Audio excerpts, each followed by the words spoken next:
Hi everyone, this is Brian Willie, and I'm here today with my trusty Labrador Lacey.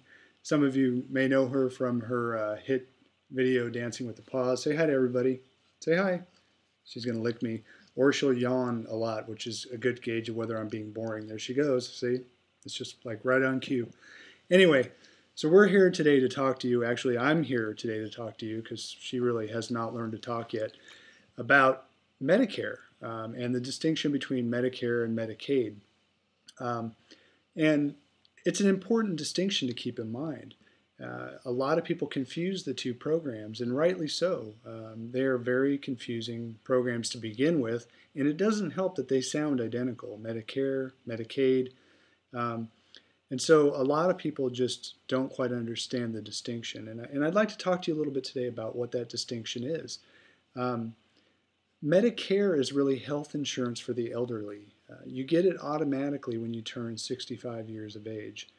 Um, so think of Medicare as really just covering your health insurance needs, your doctor's visits, your day-to-day types of things, or your hospital stays, prescription drugs. I'm being boring again because she's yawning here in the background.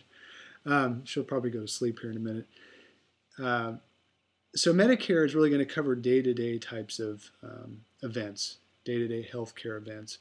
Medicaid, on the other hand, is a joint state and federally run program designed to do a number of things. A lot of states, there might be 20 different things that Medicaid covers. For our purposes, the thing that really matters is the long-term care portion of Medicaid. And that's very important for our purposes. Medicaid for long-term care, is hugely important because that's what your loved one with Alzheimer's may need down the line. Now, I've published a lot of articles and I've written blog posts on what I like to call the sort of me on Medicaid syndrome, where a lot of people seem surprised to say, why would I ever need to be on Medicaid? Isn't that just for people who are very poor? And the answer is, unfortunately, no. The average person, it's been reported, will run out of their ability to pay privately for long-term care after just 26 weeks. And I've actually seen statistics that put it at much less than that, closer to 14 weeks. So let me repeat that. The average person will run out of their ability to pay privately anywhere from 14 weeks to 26 weeks into a long-term care stay. And that has huge repercussions.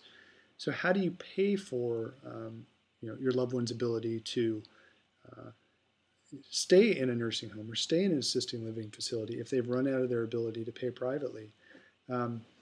So when people say me on Medicaid, how can that be? Isn't that just for poor people? I like to tell them no. It's really important to start planning early because at some point you may need Medicaid. Sooner than later, you're more than likely to need it. And at what cost? I don't like to see people drain their entire life savings to get to the point where they realize they needed Medicaid all along. So it's really important to plan ahead of time and realize that down the line, you're likely to need Medicaid. You're likely to rely on Medicaid unless you have what I would refer to as sort of great wealth. And I don't mean you're wealthy in the sense that you're a millionaire, but wealth in the sense that you can keep paying privately month after month, year after year for your loved one's needs and not blink an eye. And very few people, I think, meet that criteria. So it's very important to keep the two programs, Medicare and Medicaid, completely distinct.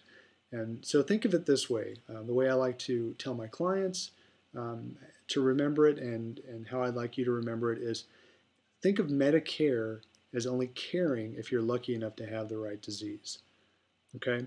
So if you've had a heart attack or you've had cancer or we've talked in other videos, you had a knee replacement surgery, for instance, or a hip replacement, and you were discharged to go to rehabilitation for a month. Medicare cares and is going to likely pick up that tab and pay those costs for you. But if you have Alzheimer's, that's not going to be the case. Folks, you're really going to have to pay for that cost on your own, privately, or have a good long-term care insurance policy, which, by the way, less than about 1% of the population do, um, or eventually rely on Medicaid. And we'll talk more about veterans benefits and other things that can help you pay in a different way. Stay in an assisted living facility longer. Um, you know, Stay at home longer. There's all sorts of things that can be done by getting a veterans benefit if you qualify. But the bottom line here is that Medicaid is a very important benefit. It's something you have to consider from the outset of the disease, and plan for it early. And by planning for it, you really have to take into consideration, what assets do you have, what income do you have, what can you do to educate yourself about what rules apply in your state, and come up with a plan that's going to help get your loved one qualified in the event that they need it. So that's it for now. We'll talk more in the future. So say goodbye, Lacey. I know she's half asleep here. Say goodbye to everybody. We'll talk soon. Take care.